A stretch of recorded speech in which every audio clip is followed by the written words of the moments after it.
अगली खबर की ओर आपको लिए चलते हैं। गाजा में इजराइल ने अब ऑपरेशन गिदोन चैरियट 2 का ऐलान किया है। इस अभियान का मकसद पूरे गाजा शहर पर कब्जा करना है और हमास को जड़ से खत्म करना है।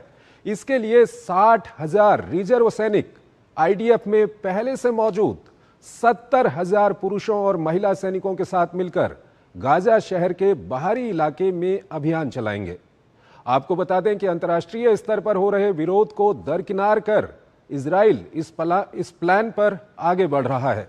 आइए आपको एक रिपोर्ट दिखाते हैं और उसके बाद अपने विशेषज्ञ मेहमान के साथ इजराइल के नए अभियान पर चर्चा करेंगे।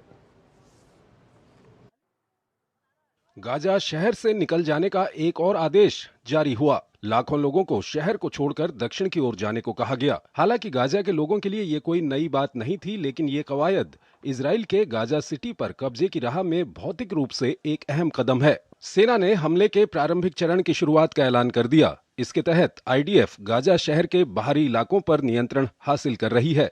आईडीएफ का कहना है कि जियतून क्षेत्र में दूसरी जबकि जबालिया में तीसरी ब्रिगेड कार्रवाई कर रही है। मंगलवार को इजराइल के रक्षा मंत्री ने हमले को मंजूरी दी थी। आईडीएफ ने हमले से पहले अपने 60,000 रिजर्व को तलब कर लिया था। आईडीएफ के इस कदम से अंतर्राष्ट्रीय चिंता पैदा हो गई है और फिलिस्तीनी राज्य के भविष्य पर बहस फिर से शुरू हो गई। खान यूनुस से लेकर दूसरे शहरों में तेज होते हमलों के बीच संयुक्त राष्ट्र प्रमुख ने तत्काल युद्ध विराम और सभी बंधकों की रिहाई का आह्वान किया है। साथ ही उन्होंने पश्चिमी तट पर अवैध बस्तियों के निर्माण के फैसले को वापस लेने की भी मांग की है।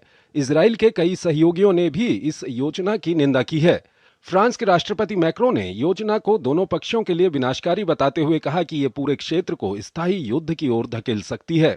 इजराइल की तरफ से गाजा में घुसने की घोषणा ऐसे समय में की गई है जब वार्ताकार मिस्र, इजराइल और हमास के बीच 22 महीनों से जारी संघर्ष समाप्त करने के लिए युद्ध विराम की कोशिशों में लगा हुआ है। इस बीच एक अहम रणनीति का खुलासा करते हुए इजरायली प्रधानमंत्री बेंयामिन नेतन्याहू ने घोषणा की है कि वो गाजा शहर पर कब्जा करने की आईडीएफ की योजनाओं की समय सीमा कम कर रहे हैं।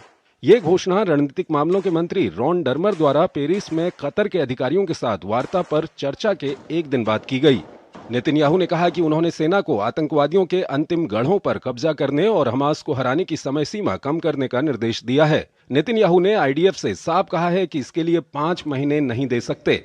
हालांकि पिछले कुछ दिनों में बंधकों की रिहाई के समझौते पर पहुंचने की गति तेज हुई है। बावजूद इसके नेतन्याहू ने ऐसे प्रयासों को लगातार खारिज किया है और इस महीने की शुरुआत में कैबिनेट द्वारा स्वीकृत योजना के बजाय गाजा पट्टी में लड़ाई तेज करने पर ध्यान केंद्रित किया है। हालांकि उन्होंने युद्ध विराम के नवीनतम प्रस्ताव को पूरी तरह से खारिज नहीं किया है।